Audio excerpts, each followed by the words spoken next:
Bonjour à tous. Alors on va continuer notre série dans Nombre, qu'on a commencé il y a déjà quelques mois. Et même si je suis conscient qu'il y a une grosse attente sur la discussion sur la sexualité qui a lieu juste après pour les membres, voilà, j'espère que Dieu, et je prie que Dieu puisse vous parler à travers ce prêche.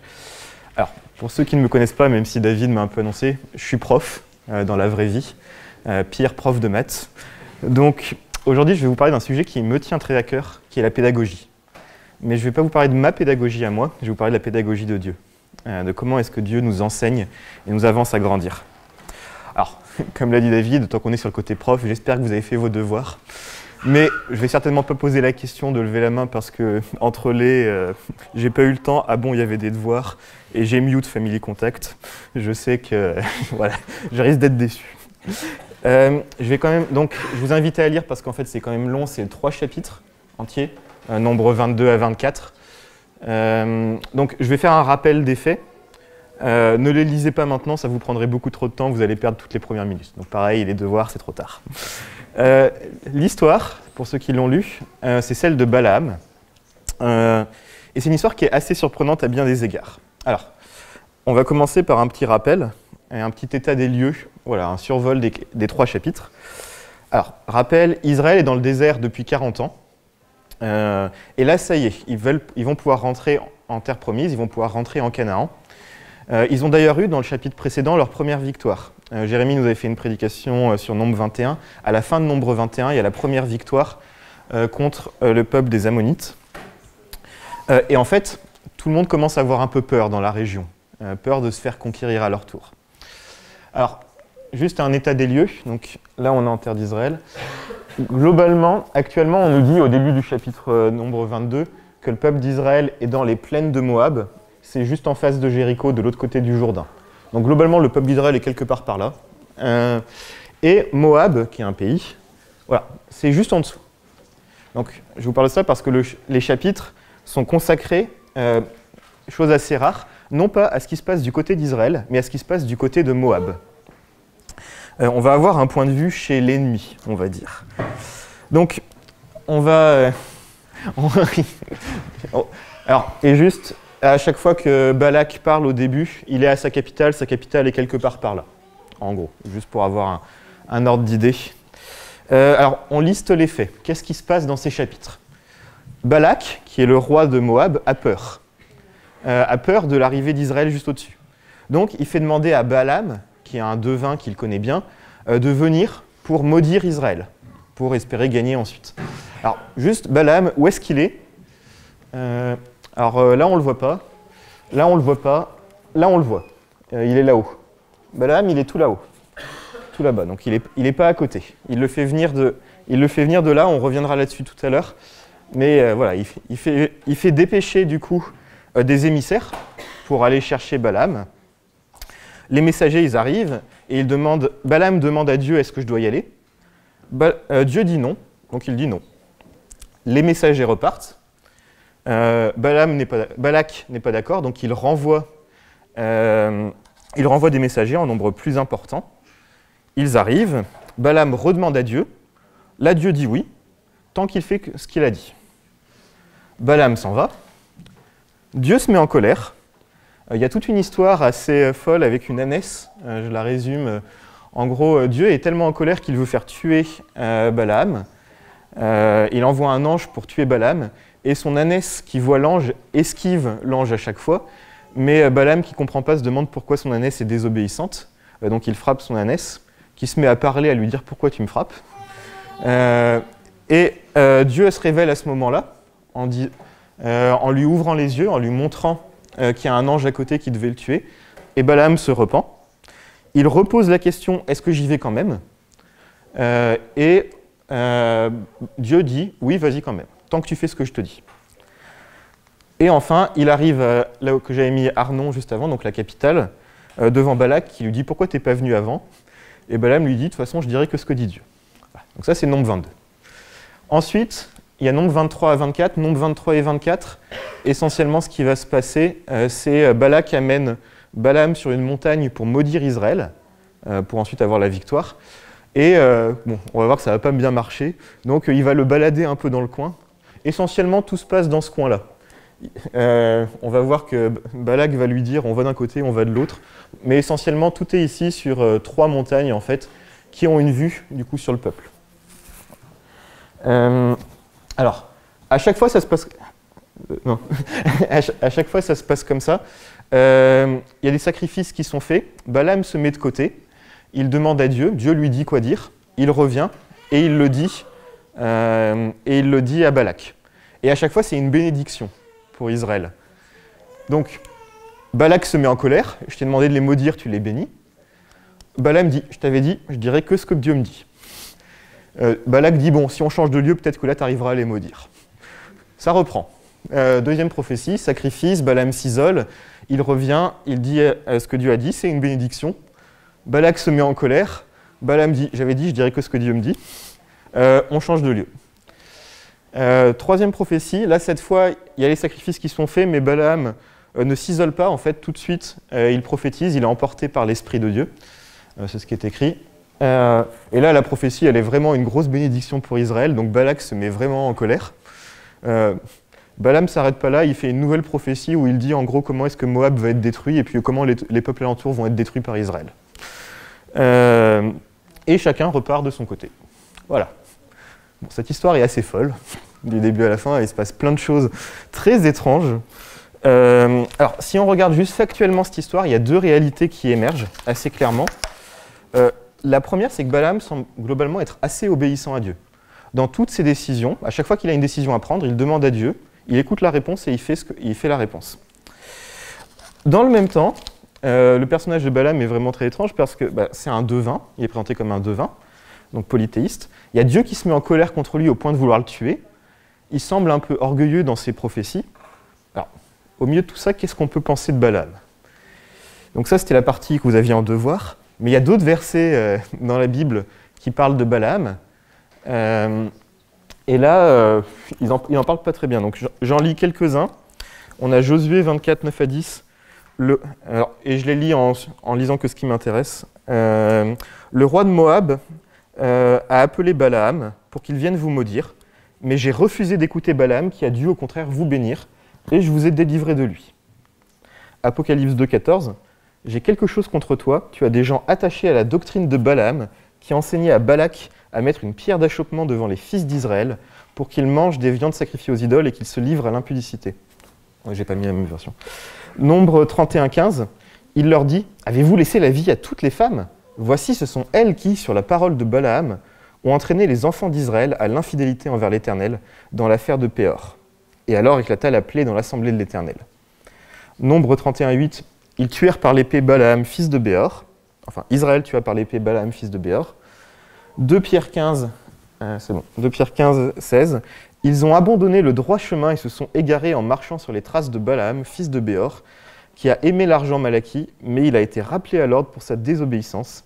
C'est une ânesse muette qui, se mettant à parler d'une voix humaine, a détourné le prophète de son projet insensé. Donc bon, c'était déjà pas évident, là on comprend plus rien, à ce stade-là. Ce qui est clair, c'est que Balaam est un personnage extrêmement contrasté, qui est assez dur à saisir, entre les chapitres de Nombre 22 à 24 et tous ces versets qu'on lit. Alors, je ne sais pas si vous êtes comme moi quand j'ai lu le texte, je l'ai lu dans une première version, je me suis dit, ah là, Balaam, il fait n'importe quoi, et là, il est bien. Et puis j'ai lu dans une deuxième version, et j'étais, non, là, il fait n'importe quoi, et là, c'est bien. Exactement l'inverse. Donc, c'est pas évident à saisir, je trouve, qu'est-ce qui se passe à quel moment. Et en fait, c'est parce que, je pense ce sera ma première partie, il y a une réalité qui est un peu plus complexe à appréhender que ça. On ne devrait pas aborder un personnage biblique pour le juger. On ne devrait pas aborder un personnage biblique pour le juger parce qu'en fait, on a beaucoup plus d'informations sur le plan de Dieu que lui quand il vit la situation. Et donc, alors, je vous propose dans un premier temps, on va se concentrer uniquement sur Nombre 22 à 24, c'est déjà un gros morceau, et en temps utile, je ferai des allers-retours avec tous ces versets-là. Le but, c'est que j'explique quand même tout. Mais voilà, on va se concentrer d'abord sur Nombre 22 à 24. La première chose que je veux souligner dans ces chapitres, c'est qu'en fait, dans ces chapitres, tout le monde croit en Dieu. Alors, ça va peut-être vous surprendre, mais voilà, tous les personnages croient en Dieu dans cette histoire. Alors, bon, à part Dieu qui, de façon indubitable, croit en lui-même, il y a 3 personnages. Il y a Israël, le peuple élu, il y a Balaam le devin, et il y a Balak, le roi de Moab. Bon, le fait qu'Israël croit en Dieu, ça on en est assez convaincu quand on voit toutes les interactions que Israël avait avec Dieu depuis 40 ans dans le désert, avec la manne chaque jour, avec une nuée ardente qui les dirige, dans les bons comme dans les mauvais jours, avec des serpents, etc.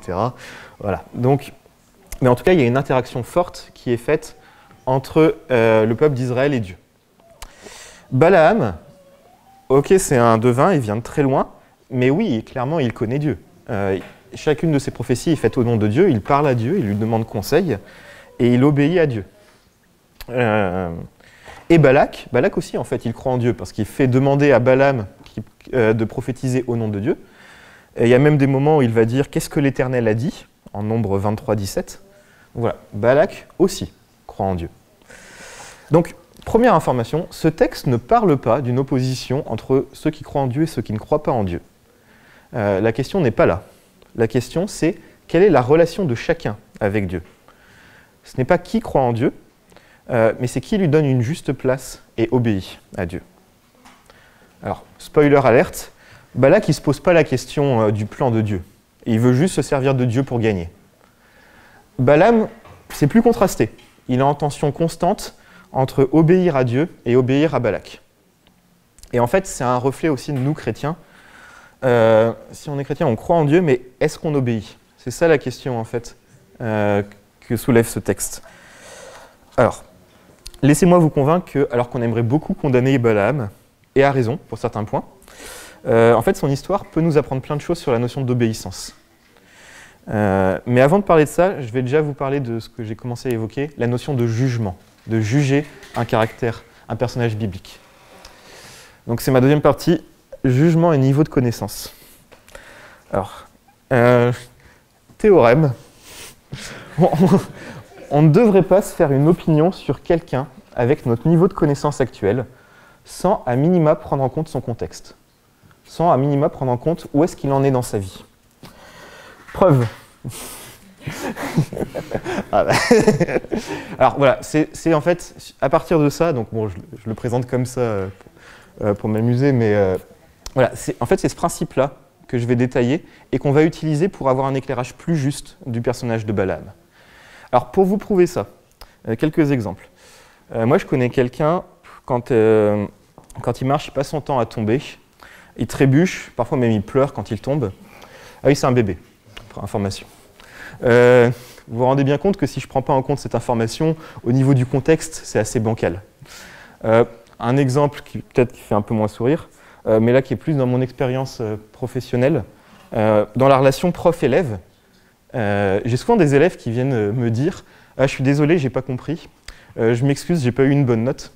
Et moi, ce que je leur réponds, c'est « Mais en vrai, si t'étais juste, si tu connaissais déjà, j'aurais rien à t'apprendre. Moi, mon travail, c'est de t'apprendre et de te faire comprendre les choses. Je ne m'attends pas à ce que tu saches déjà les choses quand tu arrives. » Et ça, c'est assez important voilà, dans ma relation avec les élèves. Je ne dois pas m'attendre à ce qu'ils sachent déjà ce que je leur apprends, ou qu'ils le comprennent instantanément. Voilà. De même, par exemple, là, j'ai fait un contrôle la semaine dernière. J'avais fait 3 questions qui, pour moi, me semblaient très simples. Et je vois que sur les 64 élèves, il n'y en a que 2 qui les ont faites. Donc, je pourrais dire bah, ils sont nuls, ou ils n'ont pas bien compris, ou me remettre en question moi.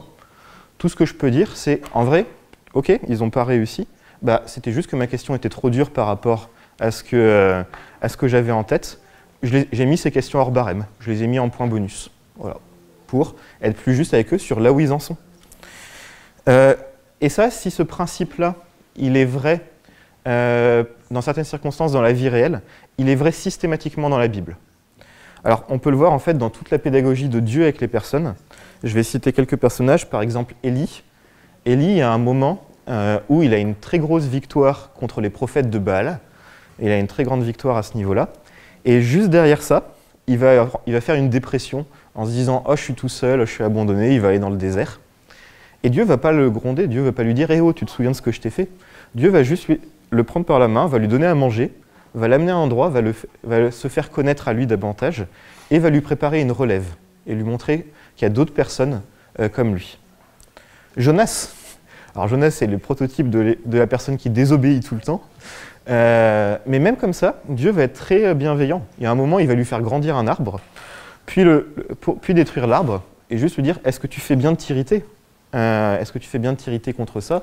Tu n'avais rien fait pour l'arbre, de même, tu n'as rien fait pour sauver Ninive. » Saul, donc il deviendra Paul. Saul, c'est un personnage qui persécutait les chrétiens, qui en a tué plein. Et quand Jésus se révèle à Saul, il lui reproche pas tous ses meurtres, il lui dit juste « Je suis Jésus que tu persécutes » et il se révèle à lui. Et même Israël, au cœur de ce texte, Israël, voilà, on a eu la prédication de Jérémie la semaine dernière, on le voit depuis des semaines, Israël passe son temps à se plaindre contre Dieu, à se rebeller contre Dieu. Et dans ce texte, dans une des prophéties de Balaam, alors je parlerai assez peu des prophéties de Balaam parce que je m'intéresse plutôt au personnage de Balaam que ses prophéties, mais dans une des prophéties, Dieu dit « Je n'aperçois pas de péché en Israël ». Et nous, on pourrait dire « Bah non, clairement, on voit bien que non, ils pêchent tout le temps, ils font n'importe quoi contre Dieu ». Mais en fait, ce n'est pas le regard de Dieu. Dieu, il est à l'aise avec le fait que les personnes en sont à un certain stade et il les fait grandir depuis ce stade-là. Alors, voilà, j'espère que je vous ai prouvé mon théorème. Maintenant, on va l'appliquer à Balaam et comprendre, dans ce contexte, qu'est-ce qui se passe. Quand on commence le texte, il y a plusieurs biais qu'on a en tête. Le premier, c'est que Balaam n'est pas d'Israël. Donc, il ne doit pas croire en Dieu. Et en plus, c'est un devin. Bouh, mauvais. Le deuxième, c'est Dieu se met en colère contre Balaam, au point de vouloir le tuer. Donc forcément, Balaam se trompe complètement. Les autres versets que je vous ai cités parlent de Balaam très négativement. Donc forcément, en fait, l'ensemble de tout ça nous amène à construire de Balaam une image très négative.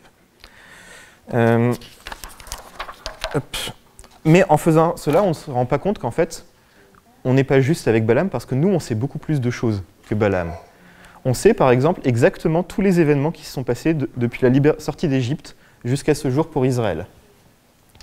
On sait que Dieu a un plan pour Israël, qui est de bénir Israël, et par là avoir un Messie et sauver le monde entier. On sait que Dieu a donné comme commandement d'être un Dieu unique. Tout ça, on le sait, mais Balaam, lui, il ne le sait pas, a priori. En tout cas, il ne sait pas aussi bien que nous, qu'on le sait. En tout cas, il ne sait clairement pas pour le Messie. Donc, la vraie question, c'est qu'est-ce que Dieu veut faire avec Balaam? Où est-ce que Dieu veut l'amener? Alors, du coup, je vais reprendre chaque critique qui a été faite de Balaam dans ce chapitre et essayer de comprendre, étant donné le contexte de Balaam, que les critiques ne sont pas forcément recevables. Dans un deuxième temps, à la partie d'après, on verra ce qui est quand même recevable. Enfin, où est-ce que Balaam était attendu? Alors, à la critique que Balaam est un devin, donc polythéiste, je ferai juste remarquer que c'était le cas de tout le monde à l'époque. Tout le monde est polythéiste, même Israël. C'est pour ça que Dieu passe son temps à s'énerver contre eux, parce qu'ils essayent d'avoir d'autres dieux. On a vu l'épisode du serpent la dernière fois, qui était un reflet d'un dieu égyptien.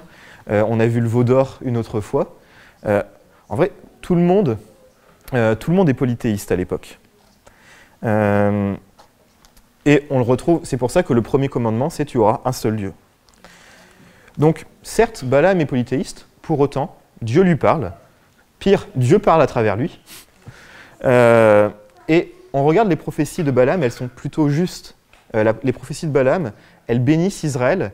Elles sont des bons parallèles avec le fait que Dieu a promis à Abraham que Israël serait une bénédiction pour tous les peuples. Donc, ce que dit Balaam est plutôt juste. Donc, la critique du polythéisme, je l'évacue. Maintenant, pourquoi est-ce que Dieu se met en colère contre Balaam, au point de vouloir le faire mourir? Pourquoi tout cet épisode de fou avec l'ânesse? Alors, relisons le texte, donc versets 19 à 22. « Pourtant, restez ici cette nuit, vous aussi. » Donc ça, c'est Balaam qui parle aux envoyés. « Pourtant, restez ici cette nuit, vous aussi, pour que je puisse savoir ce que l'Éternel a encore à me dire. » Pendant la nuit, Dieu vint vers Balaam et lui dit « Si c'est pour t'inviter à les accompagner que ces hommes sont venus, vas-y, pars avec eux. Mais tu ne pourras faire que ce que je te dirai. » Le lendemain, Balaam alla seller son ânesse et partit avec les princes de Moab. Dieu se mit en colère parce qu'il avait entrepris ce déplacement. Alors, il y a un paradoxe évident dans ce texte. Je veux dire, pourquoi est-ce que Dieu est en colère contre quelque chose qu'il a lui-même demandé? Est-ce que Dieu n'est pas cohérent? Est-ce que c'est Dieu qui est en train de nous tenter, de tenter Balaam? Est-ce que Dieu tente un piège? est-ce que Balaam est profondément mauvais? Enfin voilà, il y a toutes ces explications qui viennent naturellement. Alors, je vais juste tenter d'éclairer ce passage avec un autre point de vue, justement en prenant en compte que Balaam est un humain, avec ses lacunes, avec son état de connaissance. Aussi, quand il redemande pour la seconde fois à Dieu « qu'est-ce que je dois faire ?» alors que la première fois, pour le coup, la réponse de Dieu était très claire « non, tu ne maudiras pas, tu n'iras pas », en vrai, c'est pas légitime de dire « là, il est en train d'essayer de forcer la main de Dieu ». Objectivement, vous vous souvenez de où était Pétor? Voilà. Pétor, c'était tout là-haut. Arnon, c'est là. Alors, j'ai fait un Google Maps. À pied, il faut, c'était quoi? C'était 159 heures pour aller de l'un à l'autre, en 776 km, avec 4000 mètres, 5000 mètres dans un sens, 6000 mètres dans l'autre, en positif ou en négatif. 159 heures, ça fait en gros 7 jours. Donc ça, c'est sans pause, sans arrêt. Voilà, à l'époque, c'était en chameau, ils travaillaient en gros groupe, ils amenaient des cadeaux avec eux. Il fallait quand même dormir de temps en temps. Bon, allez, 15 jours. Vous m'accordez que 15 jours, c'est pas déraisonnable, et je pense que c'est plutôt la fourchette basse pour faire le trajet. Donc en gros, entre la première fois où les envoyés arrivent devant Balaam et la deuxième fois, il s'est passé minimum un mois. On peut pas et Balaam, ce mois, il l'a vécu, quoi. Pendant un mois, il a vu personne, et ça revient. On ne peut pas reprocher à Balaam de reposer une question un mois après. Ne serait-ce que par courtoisie, pour ceux qui ont fait le déplacement, je veux dire. Et en plus, on voit que Balaam, il est très obéissant. Il dit tout de suite, quand les envoyés arrivent, il leur dit tout de suite, et la dernière fois, je vous ai déjà dit non, je vais redemander. Mais ce n'est pas légitime de reprocher à Balaam de reposer la question.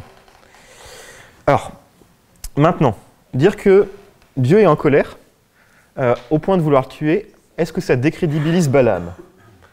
Pour rappel, en fait, ça arrive plein de fois dans la Bible. Il y a Jacob et Dieu qui vont lutter ensemble pendant une nuit entière. Il y a, je vais citer ce passage-là, il y a Moïse. Moïse, c'est bon, on l'a vu depuis quelque temps, on va dire que c'est le gentil, avec tous les prêches qu'on a fait. Il y a un verset dans Exode 4, pendant le voyage, au campement où il passait la nuit, je l'ai perdu, l'Éternel attaqua Moïse, cherchant à le faire mourir. C'est fou. Alors, je n'explique pas forcément ce passage, on peut en parler si vous voulez après. En tout cas, ce qui est sûr avec ce passage, c'est que le fait que Dieu veuille faire mourir quelqu'un ne veut pas dire que cette personne est profondément méchante. Il n'y a aucun rapport entre les deux. La colère de Dieu ne nous indique pas que Balaam est profondément mauvais. Il y a quelque chose de plus à comprendre. Ensuite, il y a tout cet épisode avec l'ânesse. Alors, il y a plein de... On pourrait passer beaucoup de temps, juste... C'est fou, l'ânesse, elle voit l'ange et pas Balaam. Est-ce que ça veut dire que Balaam est complètement dans l'erreur? Bon, je ne sais pas vous, mais qui d'entre nous a déjà vu un ange? Dans le passage, c'est clair que c'est Dieu qui ouvre les yeux. C'est Dieu qui ouvre les yeux à un moment à Balaam pour qu'il voit qu'il y a un ange. Donc, on ne peut pas reprocher à Balaam, même si c'est assez drôle comme histoire, de ne pas comprendre ce qui se passe.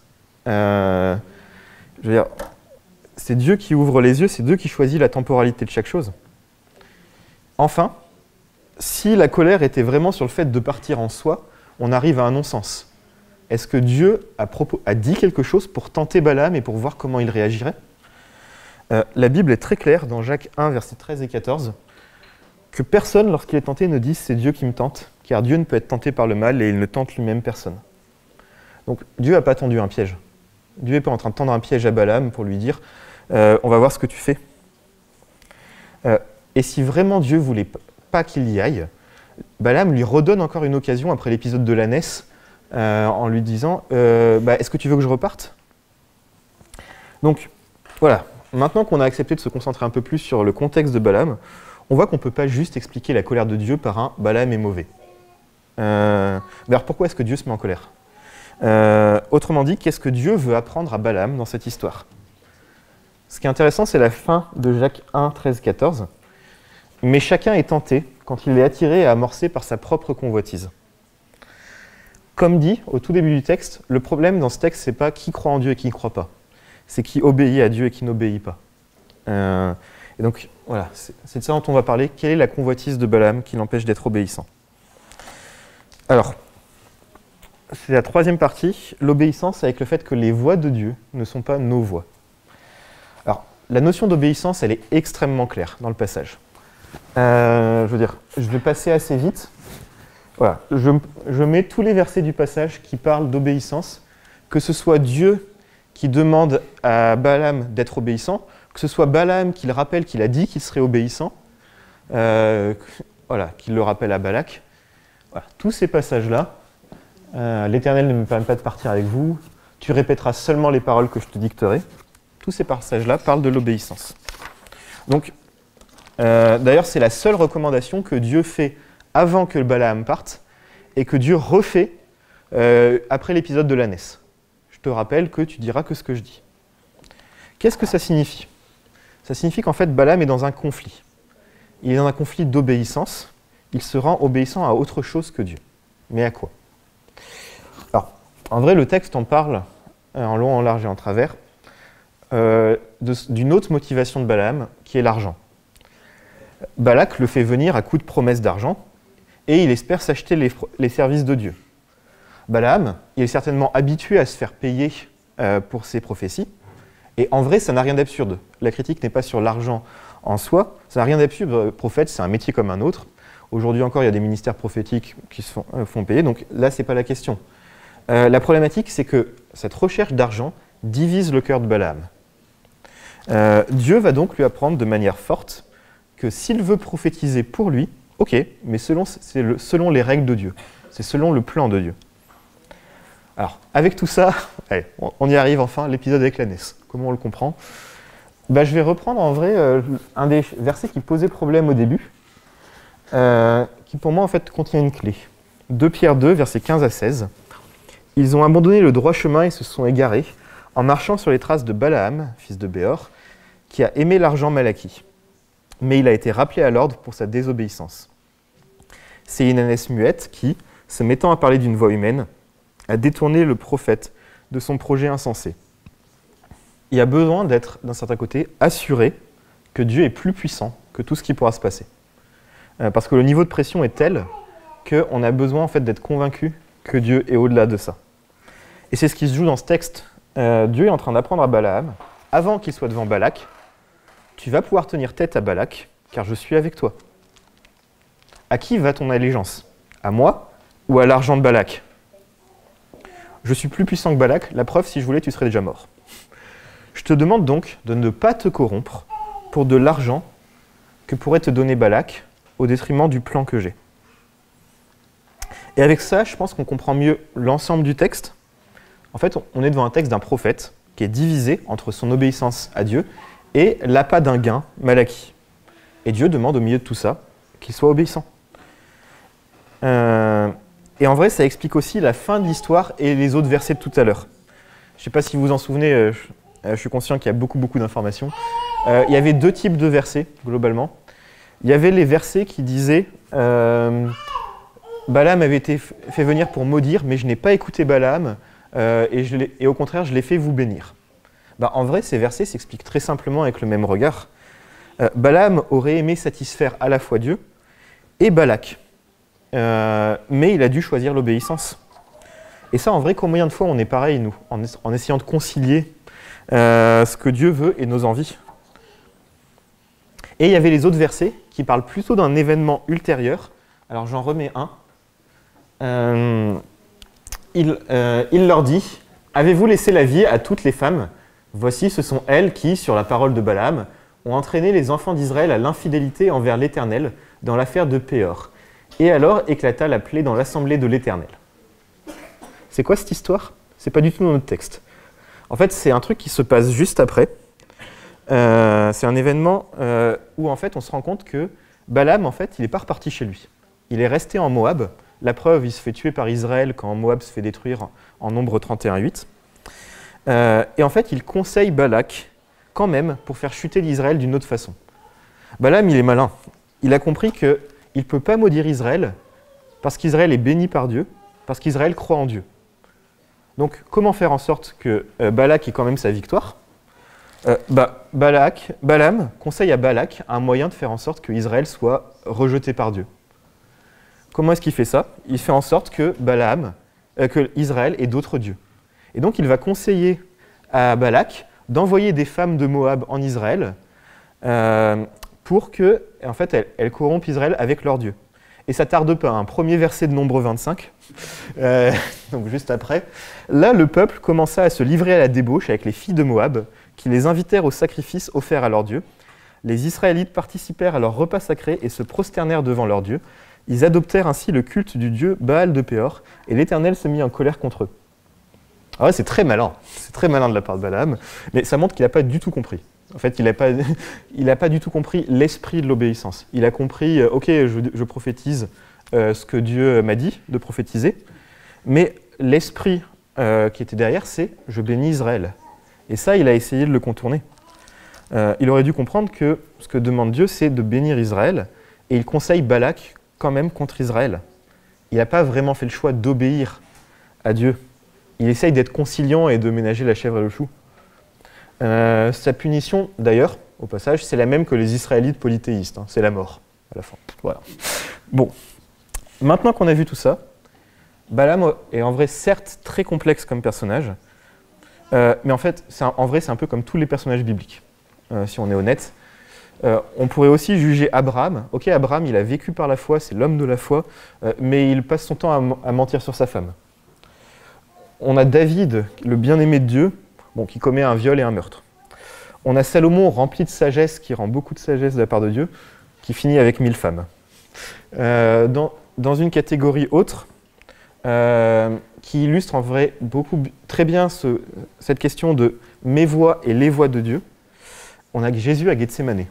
Jésus à Gethsémanée va dire, si c'était possible, j'aimerais ne pas aller à la croix. Non pas ce que moi je veux, mais ce que toi tu veux, toutefois. Et en fait, ça illustre vraiment cette notion d'obéissance. On a le chemin qu'on aimerait emprunter, et même Jésus, en vrai, ne voulait pas aller à la croix. Mais Jésus a dit, ok, je t'obéis. C'est ce que je fais, ce que toi tu dis. Et en vrai, ça illustre ce que je vous disais, c'est que tout le monde dans la Bible est partagé. Mais la pédagogie de Dieu, c'est de venir nous prendre là où on en est, de nous montrer sur quelle voie on est, et de lui dire « ma voie, c'est ça. Ma voie, c'est ça. Suis-la. » Cette notion d'obéissance, elle est omniprésente dans la Bible. On l'a déjà avec le premier commandement « tu n'auras pas d'autre Dieu devant ma face ». On l'a avec Deutéronome 6, 14 et 15. « Vous n'irez point avec d'autres dieux d'entre les dieux des peuples qui sont autour de vous, car l'Éternel, ton Dieu, est un Dieu jaloux au milieu de toi. » Et là encore, ce verset, si on s'arrête juste à la première lecture du verset, on pourrait se dire, c'est bizarre, Dieu se comporte comme un humain, Dieu est jaloux. Et en fait, Dieu, c'est notre créateur, il a le droit d'être jaloux. Il a le droit d'être jaloux parce qu'en fait, il mérite d'être notre Dieu unique. Et en plus, il sait très bien ce que ça provoque d'avoir deux maîtres. Matthieu 6, 24, « Nul ne peut servir deux maîtres, car ou il haïra l'un, et aimera l'autre, ou il s'attachera à l'un et méprisera l'autre. Vous ne pouvez servir Dieu et l'argent. » Dieu sait bien qu'on ne peut pas avoir deux allégeances, deux obéissances. Que si on est divisé, alors on ne lui obéit pas pleinement, qu'on obéit à autre chose. Et Dieu, ça ne l'intéresse pas qu'on soit juste des connaisseurs de Dieu. Après tout, Jacques 2,19 nous dit « Tu crois qu'il y a un seul Dieu? C'est bien. Mais les démons aussi, ils le croient et ils tremblent. » Donc, Dieu veut qu'on soit ses serviteurs, pas des connaisseurs de Dieu, pas qu'on croit en Dieu, mais qu'on l'obéisse. On doit donc s'examiner pour voir qu'est-ce qui pourrait nous attirer dans une convoitise, pourrait nous attirer dans une autre voie, et ensuite retrouver la voie de Dieu. Et je pense, en tant que Français occidentaux, on a quelque chose qui peut nous empêcher d'obéir à Dieu en plus, c'est qu'on aimerait bien comprendre pourquoi je devrais lui obéir. Pourquoi est-ce que je devrais obéir à Dieu? Pourquoi est-ce que je devrais venir à l'église? Pourquoi est-ce que je devrais lire la Bible? Pourquoi est-ce que ces versets qui me dérangent, je devrais les accepter? Pourquoi est-ce que je devrais être franc avec les autres alors que je prends le risque de couper la relation? Juste pour illustrer ça d'une autre façon, dans Genèse, dans le jardin d'Éden, c'est intéressant, il y a deux arbres spécifiques qui sont nommés. Il y a l'arbre de la connaissance du bien et du mal, et il y a l'arbre de la vie. Dieu dit, l'arbre de la vie, vous pouvez en prendre autant que vous voulez. Et c'est l'arbre qui donne la vie éternelle. Dieu veut nous bénir. Et il dit, vous n'irez pas vers l'arbre de la connaissance du bien et du mal, mais ils vont quand même aller là, ils vont quand même en prendre, c'est le premier péché, autrement dit la première désobéissance à Dieu. Cette désobéissance vient du fait que, d'ailleurs on le voit bien dans le texte, Satan les titille sur le côté, il faudrait que vous compreniez. Il faudrait que vous compreniez ce qui se passe. En vrai, c'est une illustration en elle-même de ce principe. Dieu nous bénit et il nous dit « Ok, c'est juste comme ça, fais-moi confiance ». Et en vrai, un autre cadre pour illustrer ça, c'est pas du tout déraisonnable quand on réfléchit à comment fonctionnent nos parents. Quel est le cadre que devraient donner des parents. En vrai, ne pars pas avec quelqu'un inconnu, il n'y a pas besoin de le justifier. Enfin, c'est pas pertinent de le justifier à ses enfants. C'est juste fais-moi confiance, ne pars pas avec quelqu'un d'inconnu. On ne va pas forcément raconter tout ce qui peut se passer là-dedans. Dieu donne un cadre pour nous protéger, tout simplement. Et un autre point, c'est intéressant de voir que là, le problème dans le Jardin d'Éden, c'était l'arbre de la connaissance du bien et du mal. Nous, on pourrait avoir tendance à se dire, pour éviter des problèmes avec l'argent, je vais supprimer l'argent, je vais vivre sans argent. Ou à se dire, la sexualité, ça pose problème, ça pose des problématiques, autant supprimer la sexualité, comme ça règle tous les problèmes. C'est pas ce que fait Dieu. Dieu, il laisse l'arbre de la connaissance du bien et du mal dans le jardin. Parce que Dieu, ce qui l'intéresse, c'est l'obéissance. En fait, on aimerait on pense que c'est la connaissance qui mène à l'obéissance, mais c'est l'obéissance qui amène à la connaissance. Je répète, c'est l'obéissance qui amène à la connaissance, et non la connaissance à l'obéissance. Un exemple pour moi dans ma vie, j'en avais déjà parlé dans mon prêche il y a quelque temps, Dieu n'est pas gentil. À un moment, Dieu m'a expliqué de façon claire que je devais être vrai avec les autres. Et en fait, je ne savais pas vraiment pourquoi. J'avais prié pour plein d'autres choses et c'est ça qui est sorti. Et j'ai commencé à le mettre en pratique. Aujourd'hui, les conséquences que ça a, c'est que je suis beaucoup plus en paix avec moi-même, j'ai des amis, je suis marié avec Julie. Et en vrai, voilà, si vous vous demandez en quoi c'est lié, réécoutez ce prêche-là ou venez me poser des questions. Mais c'est lié. Dieu veut des choses bonnes pour moi et j'ai pas besoin de tout comprendre. J'ai pas besoin de comprendre avant ce qui va se passer. Et je pense que c'est mon dernier point. C'est mon dernier point. Je pense pas, c'est mon dernier point. Choisir la voie de Dieu et non la mienne.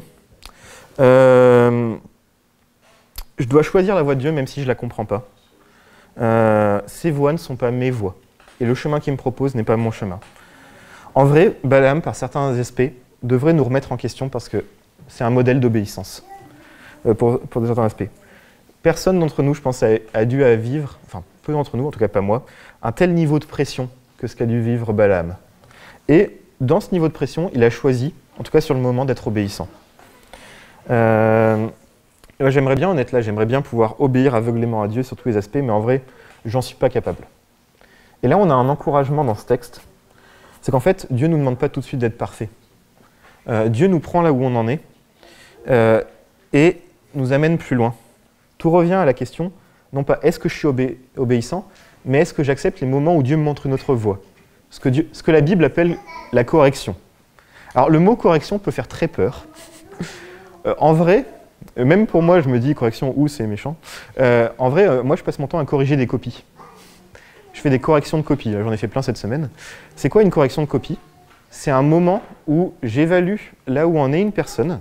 Alors ok, je lui mets une note, mais surtout, je lui dis où elle en est et comment progresser, comment aller plus loin. C'est ça la correction de Dieu. Et là, on a beaucoup de versets dans la Bible qui nous parlent de cette correction. Je vais juste en citer 3. Proverbe 12:1, « Celui qui aime la correction aime la science, celui qui hait la réprimande est stupide. » Proverbe 15:32, « Celui qui rejette la correction méprise son âme, mais celui qui écoute la réprimande acquiert l'intelligence. » Et un dernier très intéressant, Hébreux 12:5-7, « Mon fils, ne prends pas à la légère la correction du Seigneur, et ne te décourage pas lorsqu'il te reprend, car le Seigneur corrige celui qu'il aime, il châtie tous ceux qu'il reconnaît pour ses fils. Supportez vos souffrances, elles servent à vous corriger, c'est en fils que Dieu vous traite. Quel est le fils que son père ne corrige pas ?» La question, c'est de suivre Dieu dans les voies qu'il nous amène à faire, dans les choix qu'il nous amène à faire. En vrai, tout ça, c'est des choses qui pourraient nous faire peur. On peut avoir beaucoup de peur associée à ça, parce qu'on a peur pour notre sécurité. Mais non, notre sécurité n'est pas dans l'argent, elle est dans la confiance à un Dieu qui prend soin de moi. Non, ma sécurité, elle n'est pas dans le fait de me taire, de ne pas être franc, de rester gentil, parce que j'ai peur qu'à court terme, je perde la relation avec mon conjoint, avec mes amis, avec ma famille. Elle est dans le fait de rester juste et vrai. même si on risque effectivement de perdre la relation. Ma sécurité, elle n'est pas dans le fait d'aller voir uniquement des personnes qui me rassurent parce qu'elles pensent comme moi, mais d'aller voir ce que dit la Bible, d'y être confronté. Les anciens aussi lisent la Bible et peuvent discuter avec vous. Ma sécurité, elle n'est pas dans mes études, dans mes capacités intellectuelles, dans mes capacités physiques, dans mes relations, parce qu'alors, si elle m'était enlevée, je ne serais plus rien. Elle est dans le fait d'accepter qu'en vrai, Dieu est ma sécurité, qu'il est bon pour moi, qu'il prend soin de moi. Pendant très longtemps, j'ai mis ma valeur dans le fait que j'étais extrêmement intelligent. Et d'un point de vue purement humain, en vrai, j'ai raison. Dans le sens, j'ai fait la plus grande école de France en maths. Je pourrais me vanter de ça. Mais Dieu m'a appris, c'est pas là qu'est ta valeur. Ça, je peux te l'enlever. Apprends à me faire confiance ailleurs. Et vous allez peut-être me dire, en vrai, choisir la voie de Dieu, c'est dur. En vrai, c'est dur ce que tu nous dis, Joël. Je le sais. J'en suis conscient, c'est quelque chose dans lequel je grandis aussi. Je vous comprends. En fait, si j'écoute la partie enfant en moi, je vais avoir envie de me rouler en boule et de dire non, j'ai pas envie de faire ces choix, c'est trop dur. La vérité, en vrai, c'est que ces choix sont pas si durs que ça. Ils sont même, en vrai, plutôt simples. Ça, c'est quelque chose que je commence à découvrir.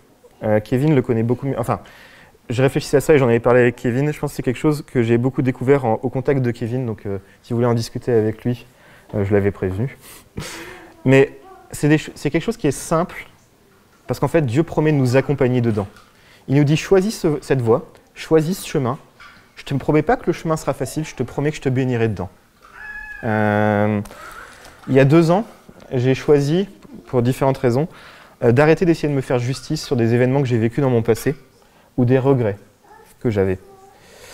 Aujourd'hui, je vois que quand j'arrête de me faire justice, en arrêtant d'essayer de me faire justice, Dieu m'a rempli de paix que je n'avais pas parce que je voulais l'acquérir par ma propre justice. La peur de ces choix, elle est logique, mais elle n'est pas fondée. Elle n'est pas fondée parce que ce qui est vraiment dur, c'est quand on essaye de ménager la chèvre et le chou. Quand on essaye, excusez-moi l'expression, de vivre le cul entre 2 chaises. En vrai, c'est désagréable. C'est plus simple de... voilà, encore une fois, c'est ce verset de Matthieu. « Nul ne peut servir de maître ». Je choisis de ne pas faire un choix de facilité en ayant confiance que Dieu prend soin de moi. En fait, c'est pas compliqué en soi. Obéis et fais-moi confiance.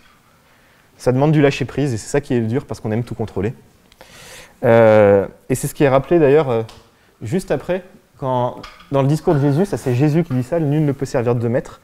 Ce qui est intéressant dans ce discours, c'est que juste après il dit n'ayez pas peur du vêtement, n'ayez pas peur de la nourriture, et faites du royaume de Dieu et ce qui est juste à ses yeux votre préoccupation première, toutes ces choses vous seront données en plus.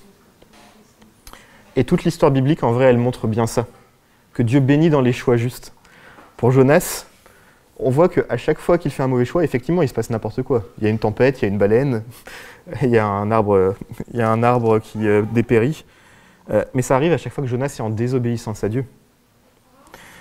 L'histoire de Goliath aussi, c'est très clair. Israël devait avoir la victoire. Tout le monde a peur. C'est que quand David arrive et décide d'affronter Goliath, qui a la victoire, David se dit « Dieu a promis la victoire, j'y vais ». En tout cas, je ne veux pas être accusateur ou libérateur. Si jamais vous êtes senti accusé à un moment, c'était vraiment pas mon point, venez discuter avec moi. Mais en fait, je veux être libérateur dans un processus dont je peux témoigner, même si je suis encore qu'au début, qui est que faire le choix de Dieu à chaque endroit, dans chaque domaine de sa vie, c'est le bon choix. Et que Dieu nous aide là-dedans. Alors, conclusion, j'y arrive. L'histoire de Balaam, en vrai, c'est finalement l'histoire d'un gars très normal, que Dieu prend où il en est, et qui est en proie à des divisions, à des choix, que Dieu éduque pour aller plus loin et l'amener à être plus obéissant. Lui, c'est face à l'argent. Balaam va faire des bons choix et des mauvais. À travers cette histoire, si je résume, on voit toute la pédagogie de Dieu. Alors, on a vu d'abord un principe, un théorème. Je ne devrais pas me faire une opinion de quelqu'un avec mon niveau de connaissance actuel, sans un minima prendre en compte son contexte, sans un minima prendre en compte où est-ce qu'il en est. Ça, je pense que c'est particulièrement important de s'en souvenir quand on est en train de lire la Bible, qu'il y a un texte qui nous met en colère, qu'il y a un personnage qu'on a envie de juger. de plutôt ne pas rejeter ça ou ne pas juger, mais se demander qu'est-ce que Dieu veut nous apprendre à travers ça. On a vu un objectif, la pédagogie de Dieu a pour but qu'il soit notre Dieu unique, qu'on soit ses serviteurs, qu'on lui soit obéissant. Dieu veut nous amener à l'obéissance contre les divisions qu'on a en nous. Mais là-dedans, il y a deux éléments très intéressants de la pédagogie de Dieu. Il y a deux encouragements. Le premier, c'est que Dieu nous accompagne là-dedans. C'est un professeur particulier. Il vient nous chercher là où on en est dans notre chemin et il vient nous montrer, là, tu devrais faire un choix. Tu as deux chemins. Prends ma voie, pas la tienne. Et un deuxième encouragement, c'est qu'en vrai, ce choix n'est pas si difficile que ça, parce que Dieu promet, je te montre l'embranchement, mais je t'accompagne aussi dans le chemin. Derrière. Dieu est un professeur particulier qui nous suit à chaque étape. Écoutons-le, c'est vraiment le meilleur des pédagogues. Voilà, j'ai fini.